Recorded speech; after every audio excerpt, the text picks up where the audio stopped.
சூரியனை ஆய்வு செய்வதற்காக பார்க்கர் அப்படிங்கிற விண்கலத்தை வந்து நாசா விண்ணில் அனுப்பியிருப்பாங்க. ஸோ எதுக்காக? சூரியனை ஆய்வு செய்யறதுக்காக. இப்போ இந்த பார்க்கர் விண்கலம் பார்த்தீங்கன்னா இது வரைக்கும் எந்த ஒரு விண்கலமும் இந்த அளவுக்கு சூரியனுக்கு பக்கத்தில் போனது கிடையாது. ஸோ அந்த அளவுக்கு நெருக்கத்தில் பார்க்கர் விண்கலமானது செல்ல போகுது அப்படின்னு சொல்லிட்டு நாசா தெரிவிச்சிருக்கேன். நாசா பார்த்தீங்கன்னா 2018ஆம் ஆண்டு சூரியனை ஆய்வு செய்யறதுக்காக பார்க்கர் அப்படிங்கிற விண்கலத்தை வந்து அனுப்பியது. ஸோ இந்த பார்க்கர் விண்கலம் பார்த்தீங்கன்னா வெள்ளி கிரகம் இருக்கு இல்லையா, சூரியனோட இதில் வந்து நம்ம செலுத்த முடியாது, அதுக்கு பக்கத்தில் இருக்கக்கூடிய விண்கலனை சுற்றி சூரியனை ஆய்வு செய்யும் வகையில தான் இந்த பார்க்கர் அனுப்பியிருக்காங்க. சோ வெள்ளி கிரகத்துடைய சுற்றுவட்ட பாதையில 7 ஆண்டுகளுக்கு ஆய்வு செய்யும் வகையில 2018ஆம் ஆண்டு இந்த பார்க்கர் விண்கலத்தை அனுப்பியிருப்பாங்க. எதை ஆய்வு செய்யறதுக்காக? சூரியன் ஆய்வு செய்யறதுக்காக.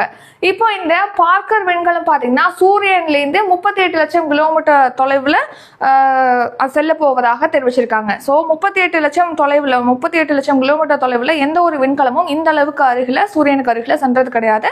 ஸோ பார்க்கர் விண்கலம் தான் செல்ல போகுதுன்னு சொல்லியிருக்காங்க. ஸோ இந்த பார்க்கர் விண்கலம் பாத்தீங்கன்னா 1700 டிகிரி ஃபாரன்ஹீட் வரைக்கும் வெப்பத்தை தாங்கக்கூடியது அப்படின்னு தெரிவிச்சிருக்காங்க.